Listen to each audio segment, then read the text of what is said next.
আসসালামু আলাইকুম। সবাই কেমন আছেন? আশা করি সবাই ভালো আছেন। স্বাদ ও স্বাদের গল্পের সাথে আবারও আসলাম আপনাদের জন্য স্বাদ ও লাবণ্যময় নতুন বছরে নতুনভাবে একটু বালে মাছ ভুনা করে দেখাবো। দেখার জন্য সবাই আমার সাথেই থাকুন। নতুন বছরে নতুনভাবে আপনাদেরকে বালে মাছ রান্না করে দেখাবো। সো এখানে আমি বালে মাছ নিচ্ছি একদম খুব ভালোভাবে লবণ হলুদ দিয়ে ধুয়ে লেবু দিয়ে। এখন চলে যাচ্ছি চুলোতে, বাকিটা আমি দেখাচ্ছি। আমি হলুদ দিয়ে একটু গরম পানি বসিয়ে দিচ্ছি, দিয়ে এই মাছটাকে এখন সেদ্ধ করে নেবো এখানে 2 মিনিট। 2 মিনিট আমি এটাকে সেদ্ধ করে নিব, তারপরে দেখাবো বাকিটা। 2-3 মিনিট আমি এটাকে একটু বয়ল করে নিলাম। এখন এটা পানি ঝরে দেবো। একটু ঝাড় দিতে নিয়ে নিলাম, পানিটা ঝরালাম। আর এখন আমি ঠান্ডা করার পর্যন্ত একটু অপেক্ষা করব। ঠান্ডা হয়ে গেছে, এখন আমি এটাকে এখন করতে হবে মাছ থেকে কাঁটাটাকে আলাদা করতে হবে। এভাবে একটু কাঁটা বেছে নিতে হবে। নিয়ে আমি আলাদা একটা বাটিতে রাখতেছি আর কাঁটা আলাদা করতেছি। দেখতেই পাচ্ছেন সুন্দরভাবে আমি কাঁটাগুলো আলাদা করছি, মাংসগুলো আলাদা করছি। মাংসগুলো নিয়ে নিচ্ছি এভাবে, দেখতে পাচ্ছেন একটা বাটিতে অনেকগুলো হয়ে গেছে। এখন আমি চলে যাচ্ছি চুলোতে, বাকিটা চুলোয় দেখাবো। চলে আসলাম চুলোতে, আর এখানে একটা প্যান বসে দিলাম, দিয়ে আমি দিয়ে দিচ্ছি রান্নার জন্য একটু তেল, দিয়ে দিচ্ছি পেঁয়াজ কুচি, 4-5টা কাঁচামরিচ, স্বাদ মতো লবণ। এখন আমি কিছুক্ষণ এটাকে ভেজে নেব। পেঁয়াজটা সুন্দর একটা কালার এসে গেছে। এখন আমি এখানে দিয়ে দিচ্ছি বাটা কিছু মশলা, হাফ চামচ রসুন বাটা, হাফ চামচ আদা বাটা, হাফ চামচ হচ্ছে একটু কম হলুদ পাউডার। এখন ভালোভাবে পেঁয়াজের সাথে এটাকে মিশিয়ে নিতে হবে। কষানোর জন্য দিয়ে দিতে হবে একটু পানি।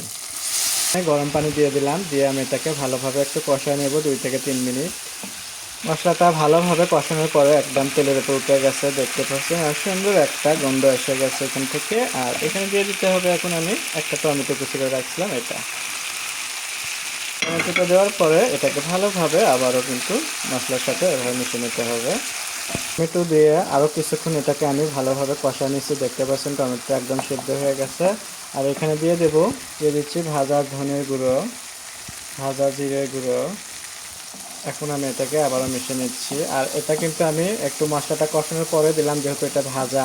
আগে দিলে পরে কিন্তু কালো হয়ে যেত আরও বেশি পুড়ে, সেই জন্য আমি পরে দিলাম। আর মাছ দেওয়ার আগে দিয়ে দিলাম ঠিক, কারণ এখন মাছের ভিতরে খুব ভালোভাবে যেন মশলাটা ঢোকে, সেই জন্য করে। এখন দিয়ে দিচ্ছি আমি এখানে মাছটা দিয়ে আমি সুন্দরভাবে এটাকে এখন নাড়াচাড়া করে নিয়ে নিচ্ছি একসাথে। নাড়া দিয়ে মাছটাকে ভালোভাবে আমি গ্রেভির সাথে মিশিয়ে নিলাম। আর এখানে দিয়ে দিচ্ছি সামান্য গরম পানি। পানিটা দেওয়ার পরে আমি এটাকে আবারও মিশিয়ে নিচ্ছি।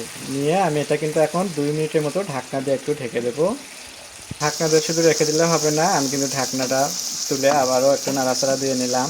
দেখতেই পাচ্ছেন এটা একদমই কথা বলতে বলতে আমার মাছ রান্নাটা কিন্তু হয়ে গেল নতুনভাবে, দেখতে পাচ্ছেন মাছের ঝুড়ো করে দিলাম। আর নামানোর আগে দিয়ে দিতে হবে একটু ধনেপাতা। ধনেপাতাটা দিয়ে আমি আবারও একটু মিশিয়ে নিচ্ছি। আশা করি আপনাদের ভালো লাগবে। আর আপনাদের যদি ভালো লেগে থাকে নতুন বছরে নতুনভাবে এভাবে আপনারা মাছ রান্না করবেন, তাহলে দেখবেন খুবই মজা লাগে। এটা হয়ে গেল আমার মাছ রান্না। আশা করি আপনাদের ভালো লাগবে। আপনাদের যদি ভালো লেগে থাকে স্বাদ ও স্বাদের গল্পের সাথে থাকবেন, বেশি বেশি করে শেয়ার ও কমেন্ট করবেন। নতুন নতুন ভিডিও দেখার জন্য সবাই আমার সাথে থাকবেন।